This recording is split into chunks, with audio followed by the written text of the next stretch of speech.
fetters. Although the gods have an accumulation of merit and miraculous power, their fetters are not destroyed and consequently their mind is not pure. Since their mind is impure, their miraculous power is decreased. Among the Sravakas and the Pratyeka Buddhas, the fetters are destroyed and the mind is pure. Nevertheless, as their accumulation of merit is reduced, their power is weak. In the Buddha, the two qualities merit and purity of mind are perfected. This is why he is called Sarvanarottama, superior to all men. He is the only one to surpass all men.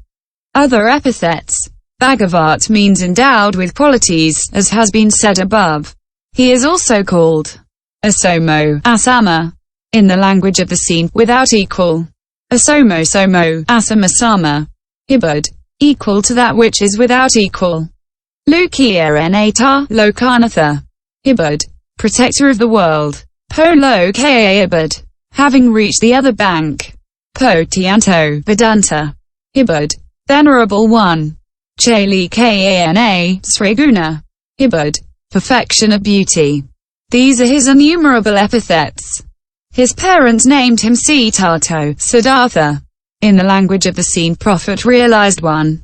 When he found the path and understood all dharmas, he was called Buddha. When he accepted the worship of gods and men, he was also called by the names Vedanta, Sriguna.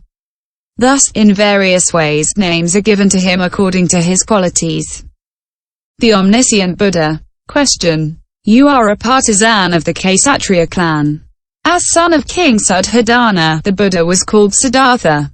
It is out of flattery that you are decorating him with great names and that you call him omniscient. He is not an omniscient one. Answer. Not at all. Rather, it is you, maliciously, are jealous and slander the Buddha. The omniscient one truly exists. Among all beings the Buddha is unequaled for his beauty, grace and perfection. By his characteristics, his qualities and his brilliance, he surpasses all men. Humble people who saw his physical marks recognized him to be omniscient and, a fortiori, the great man. Thus in the Fang Nieou King Gopalakavadanasutra, it is said, the king of Mokkhato, Magadha, Penpo Solo, invited the Buddha and his 500 disciples for 3 months. The king required fresh milk and cream to offer to the Buddha and the assembly of monks. He ordered the cowherders to establish themselves in the neighborhood and to bring fresh milk and cream every day. At the end of the 3 months, the king, out of compassion for these cowherders, said to them, "Come and see the Buddha, and then you can go back and keep your herds."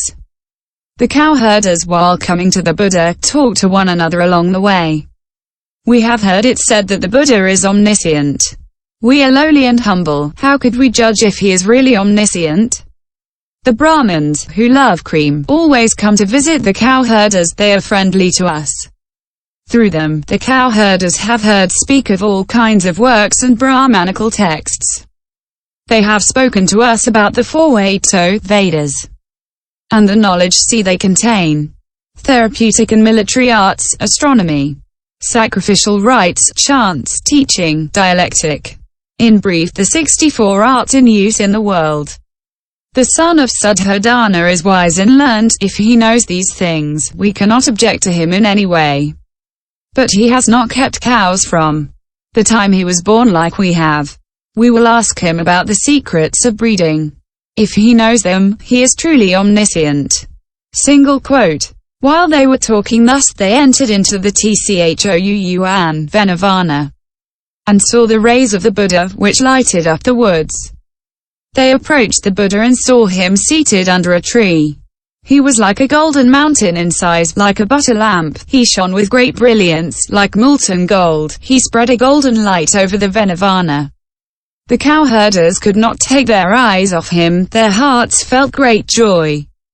They said to one another, "This lion of the Sakyas, is he omniscient or not?"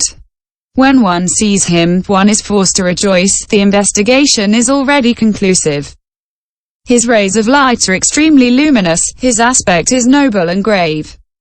His physical marks majestic, his qualities perfect. He is saluted by the name of Buddha. His marks are quite evident, his power is complete. His merits and his qualities are intertwined. Those who see him are compelled to love him. A halo surrounds his body. Those who contemplate him cannot be surfeited.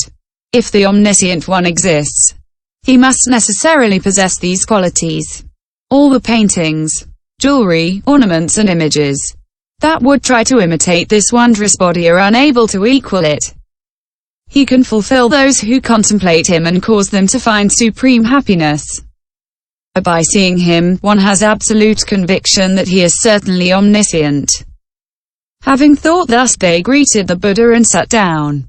They asked him how many rules for the cowherder should be kept so that his herd prospers. How many rules should he neglect for his herd to decrease and lose its prosperity?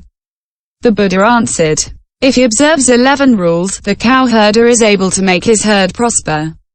What are these 11 rules? He knows their colors. He knows the distinctive marks. He knows how to brush them. He knows how to heal their wounds. He knows how to make smoke for them. He knows the good path. He knows what the herd needs. He knows the fords. He knows the good pastures. He knows how to milk them. He knows how to pay respect to the leaders of the herd. The cowherder who observes these 11 rules can make his herd prosper. In the same way, the bhikksu who knows 11 rules can make his good dharmas progress. How does he know the colors? The cowherder knows the black, white or mottled colors of his herd. In the same way, the bhikksu knows that all matter is made up of the 4 great elements or of matter derived from the 4 elements. How does he know the distinctive marks? The cowherder knows the favorable and unfavorable marks. When his animals mix with other herds, he recognizes them by these marks.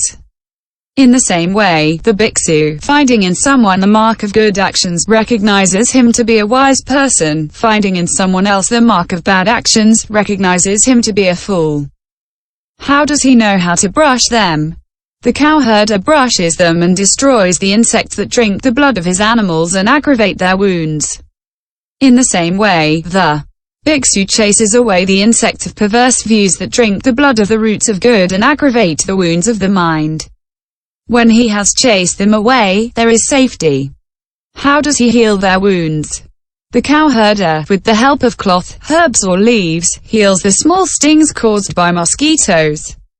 Similarly, by means of the holy Dharma, the bhikksu heals the wounds inflicted by the 6 sensory pleasures.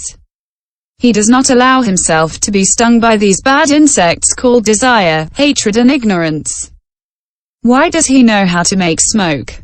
By making smoke, the cowherder drives away the mosquitoes. Seeing the smoke at a distance, the cows go towards his house. Similarly, the bhikksu preaches the Dharma according to the teachings he has received and drives away the mosquitoes of the fetters. By the smoke of their preaching they invite beings to enter into the abode of the non-self, of the true nature and of emptiness.